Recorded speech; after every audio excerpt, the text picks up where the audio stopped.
After my mom gave birth to my older brother at 25, she quit her job to help my dad run a small factory. It was the late 1990s. Taiwan's manufacturing industry was rapidly relocating to China, leaving small factories like ours caught in the middle. Too small to compete, too big to shift quickly. Why don't we just shut it down, sell the factory, and walk away with what we can? Dad would sigh. Mom pushed back. You're ready to give up on more than a decade of hard work? What about our employees? What are you going to do about them? Because of her insistence, we held on. But my mother wasn't just stubborn, she was sharp. She realized early that price wars would destroy us. To survive, we had to stand out. So she sold her wedding gold, poured in all her savings, and took out loans to import top-tier machinery from Japan. Her bet paid off. Our factory transitioned to making high-precision components for clients in Japan, the US, and Europe. Mom wasn't just the backbone of the business. She was its soul. She knew every employee's name and birthday. She celebrated when their kids got into college, gave red envelopes, helped find doctors when someone's parents got sick, and even fronted medical costs when necessary. She was strict, yes, but beloved. People stayed and worked through the hardest times for her. Then, just as everything started turning around, my dad cheated with Mom's best friend. Let's call her Auntie for convenience.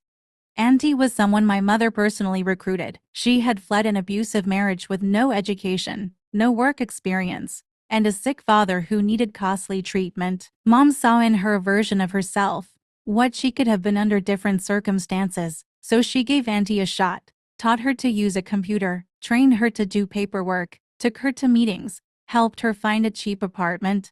Eventually, Auntie became a trusted right hand. She even paid her father's medical bills, a sum equal to Auntie's entire annual salary. When Auntie's abusive ex came back to harass her, Mom not only called the police, but arranged for male employees to escort her to and from work. They weren't just co-workers, they were like sisters.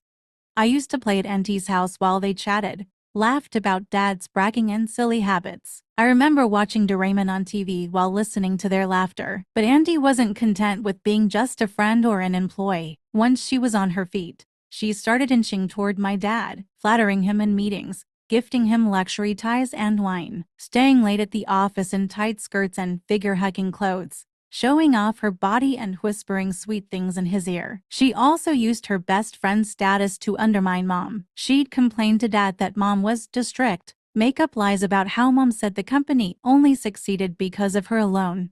All things that pierced Dad's ego. Your mom wants to control everything, Dad once grumbled.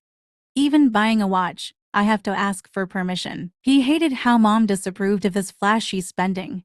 She believed in staying low-key, warned that fortune comes and goes, but the tighter she managed the finances, the more resentful he became. And Andy, ever perceptive, used that resentment as a wedge. Of course, secrets never stay buried long, not in a factory full of loyal employees. Rumors reached Mom's ears, but she brushed them off as gossip, until one day, she saw it with her own eyes. Dad and Auntie, disheveled, caught in the act. She stood frozen in the doorway, paper spilling from her hands. Auntie stammered apologies, face pale. Dad straightened his clothes, avoiding eye contact. Then, trying to sound calm, he said, "It's better this way. Let's talk divorce. I'm tired of making excuses every time I'm late coming home." Only then did Mom realize this had all been planned. She had trusted her husband, trusted her friend, and paid the price. She didn't cry, didn't scream. She just left. Moved out that very night. She asked me who I wanted to live with. "I want to stay with you," I said without hesitation. I already knew who was in the wrong. "But things won't be as comfortable with me," she warned. "It's going to be harder." "I don't care." Dad didn't seem to care, either. He never saw me, his daughter, as part of the legacy anyway. The business was always meant for my brother, the eldest son. So he was fine, one kid each, neat and tidy. But he hadn't expected my brother to be the more clear-eyed one. After college, my brother didn't immediately join the family business. He followed Mom's advice and worked elsewhere, first to build experience. When he eventually returned, he brought skills, credibility, and a network plus the loyalty of old employees who had watched Dad throw everything away. They rallied around him, even helped him win over shareholders. Meanwhile, Dad made a disastrous investment, lost a fortune, and embarrassed himself at a shareholder meeting. My brother cleaned up the mess and turned the losses around. Gradually, he became the true leader of the company. Dad, reduced to a figurehead with no real power. It was clear to everyone, including us kids, that Dad had lost the right to call himself family. Years later, maybe fearing he'd grow old with nothing, no power, no love, Dad started reaching out to me again.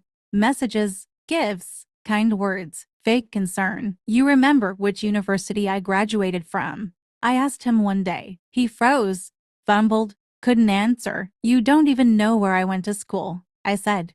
"And now you say you care." He got angry, accusing me of holding grudges like Mom. I found it funny, honestly, but fate is cruel. Or poetic. Yes, she betrayed my mom, but in her heart, I don't think everything was fake.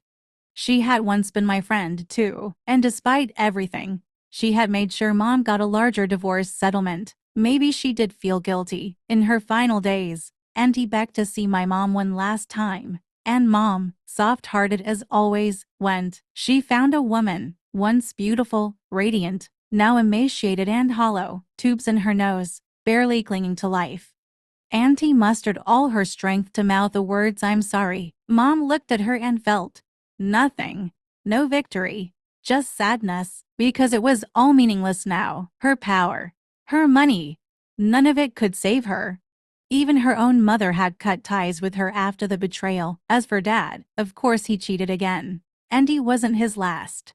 Just the one who got the legal title. "I'm sorry. I can't," Mom said quietly. "Because forgiveness isn't a one-time thing. It's something I'd have to give you again and again, every time the pain resurfaces. And I just can't do that. I can't forgive you, but I don't hate you anymore." Before leaving the hospital room, she paused at the door, her back to the bed. She said gently, "Rest in peace.